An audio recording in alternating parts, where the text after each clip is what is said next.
Was employed by Huntsville Police Department on April 3rd, 2018, and he was working his regular patrol shift, which was second shift, and he was on his way to the department to download some body camera video from his calls that day.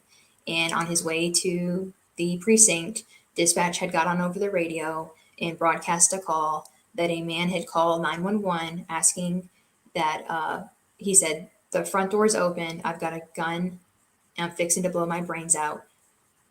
And the dispatcher was trying to talk to the man and said, "Well, stay on the line. I'm going to get you the help that you need. We're going to go ahead and send some officers your way." And he said, "No, thanks," and hung up. So as the officers are en route, dispatch is trying to regain contact with Mr. Parker, who is the person that called that day. And while they're en route, one of the male officers gets on the radio and asks if there's any additional units that can come and help them because of the details that were given out. And so Ben decided to go with them to that call.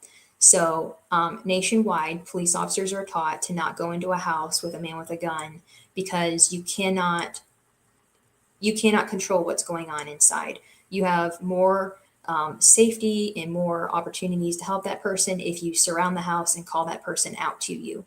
And so that's what they should have done. And unfortunately, Officer Pegues and Officer Beckles did the exact opposite.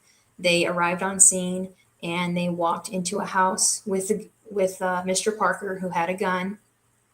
And Officer Pegues had walked into the house and was about 21 feet away from Mr. Parker, who had a gun to his head. And all that she had in front of her was a couch. So if he wanted to kill her that day, he would have been very easily able to do that.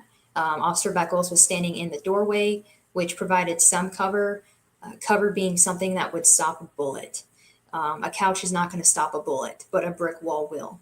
And so when Ben got there, much to his surprise, he didn't see a perimeter that was set, and he didn't see the officers outside. So he ran up to the house with his shotgun, thinking that there was going to be a perimeter. He was already prepared for that. And he gets up there and he sees Pegues is in the house with no cover, no concealment. She's not even using her weapon to be ready to defend herself. Her weapon is pointed at the ground.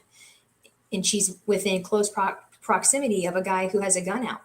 And then Officer Beckles is outside on the front porch, and you can hear Ben say, "Point your gun at him, he can shoot you." You know, trying to remind her, you need to defend yourself because there's nothing defending yourself right now.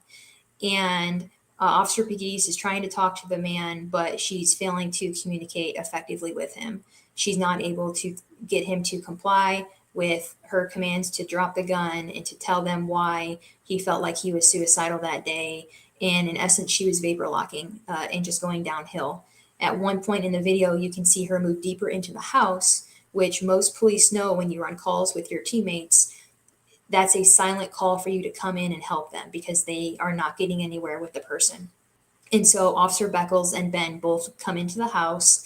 And when Ben gets into the house, he points his shotgun at Mr. Parker so that if he had to defend him and the other officers, he was able to do that.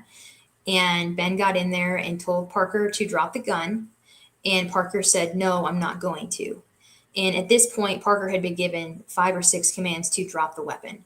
An omission of an act is an act in Alabama, in the legislature, in the statute. So he was choosing to not comply and to not listen to lawful orders given to him by police officers to drop the weapon that he had.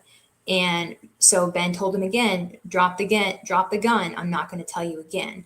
And so for reference, Mr. Parker had the gun to his head like this. When Ben told him the second time, he shrugged his shoulders and the gun moved forward. By doing so, that would be a threat to Ben, and Ben stopped that threat to him and the other officers that day. Unfortunately, a life was taken, but if you can't follow police commands, what do you expect?